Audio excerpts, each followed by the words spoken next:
ఆ cinema title ఏంటంటే బాబు గారి మాటలకు అర్థాలు వేరులే. ఇది సినిమా టైటిల్.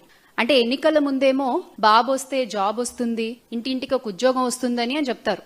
అంటే దాని అర్థం ఏంటి? ఆయన వచ్చిన తర్వాత మద్యం షాపులు వస్తాయి, ఊరూరా బెల్ట్ షాపులు విస్తరిస్తాయి అని అర్థం అన్నమాట. అలాగే ఎన్నికల సమయాల్లో బాబు గారు వస్తే పరిశ్రమలు వస్తాయి అని చెప్తారు. ఆ వచ్చే పరిశ్రమలు ఏంటి? ఈ కల్తీ లిక్కర్ పరిశ్రమలు అన్నమాట. కల్తీ సారా పరిశ్రమలు అని మనం అర్థం చేసుకోవాలి. ఇలా గత 18 నెలలుగా ఈ కూటమి ప్రభుత్వం అధికారంలోకి వచ్చిన దగ్గర నుంచి బాబు గారు ఒక మాట మాట్లాడారు అంటే దానికి చాలా లోతైన అర్థాలు ఉంటాయి. అవి జాగ్రత్తగా ప్రజలు ఇప్పుడిప్పుడే అర్థం చేసుకుంటున్నారు. ఇప్పుడిప్పుడే ప్రజలందరికీ కూడా రాష్ట్రంలో అర్థమవుతోంది. జగన్ గారి హయాంలో గ్రామ సచివాలయాలు, ఆర్బీకే సెంటర్లు, విలేజ్ హెల్త్ క్లినిక్లు, ఫ్యామిలీ డాక్టర్లు అంటూ ఊరూరా మంచి చేసుకుంటూ పోతే వాటన్నిటిని నిర్వీర్యం చేస్తూ వీళ్ళు ఊరూరా చేసింది ఏంటయ్యా అంటే మద్యం షాపులు, బెల్ట్ షాపులు, కల్తీ లిక్కర్లు, తద్వారా పోతున్న ప్రజల ప్రాణాలు. ఈ అర్థాలన్నీ కూడా ఇప్పుడిప్పుడే రాష్ట్ర ప్రజలందరికీ కూడా కళ్ళకు కట్టినట్టుగా అర్థమవుతున్నాయి.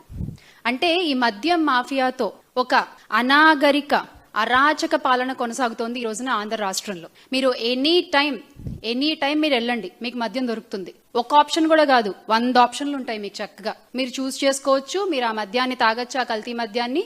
మీ ప్రాణాల బాధ్యత. మరి తర్వాత ఇంకేమవుతుందో అది దేవుడికే ఎరుక. ఇది రాష్ట్రంలో ఈ రోజున పరిస్థితి. అసలు 24 గంటలు ఏరులై పారుతున్న మద్యం, అర్ధరాత్రి అపరాత్రి అన్న టైం కూడా లేదు. అంటే 12 గంటలు, 1 గంటలకు కూడా మద్యం దొరుకుతోంది ఈ రోజున ఆంధ్ర రాష్ట్రంలో. అర్ధరాత్రి టైంకి కూడా మద్యం ఎందుకు దొరుకుతోంది అంటే ఒకవైపు బెల్ట్ షాపులు, మరొక వైపు కల్తీ మద్యం, రెండింటినీ చక్కగా బ్యాలెన్స్ చేసుకుంటూ పర్ఫెక్ట్ బిజినెస్ నడిపిస్తుంది ఈ కూటమి ప్రభుత్వం. దానికి తోడుగా అసలు ఈ మద్యం అనేది కల్తీదా అసలుదా తెలియని ఒక గందరగోళ పరిస్థితిలో కూడా ఈ రోజున ఆంధ్ర రాష్ట్ర ప్రజలు ఉన్నారు. బాటిల్ కొనుక్కుంటారు, ఆ మద్యం బాటిల్ పైన స్టిక్కర్ చూసి కొనుక్కుంటారు. అది నకిలీదా అసలుదా కూడా తెలియని పరిస్థితిలో ఈ రోజున రాష్ట్ర ప్రజలు ఉన్నారు. ఈ మధ్య ప్రభుత్వం ఒక జీవో విడుదల చేసింది గమ్మత్తుగా. బాటిల్ పైన ఒక క్యూఆర్ కోడ్ ఉంటుంది, దాన్ని స్కాన్ చేస్తే మీకు అసలుదా నకిలీదా మద్యం అనేది తెలుస్తుందట. అంటే స్టిక్కర్ ఒరిజినలే, పాపం స్టిక్కర్లో ఏం తప్పలేదు, స్టిక్కర్ ఒరిజినలే, కానీ లోపల మద్యం నకిలీదన్నమాట. ఇంత ఆర్గనైజ్డ్ గా ప్రజల్ని మోసం చేస్తూ ఒక వ్యవస్థీకృతంగా ఈ మద్యం దందాన్ని నడిపిస్తుంది ఈ రోజు కూటమి ప్రభుత్వం. అర్ధరాత్రి అపరాత్రి అనే తేడా లేకుండా మద్యం విచ్చలవిడిగా అమ్ముతుండడంతో, విరివిగా దొరుకుతుండడంతో, అందుబాటులో ఉండడంతో ఎక్కడికక్కడ ప్రజలు దాన్ని కొనుగోలు చేస్తున్నారు, తాగుతున్నారు.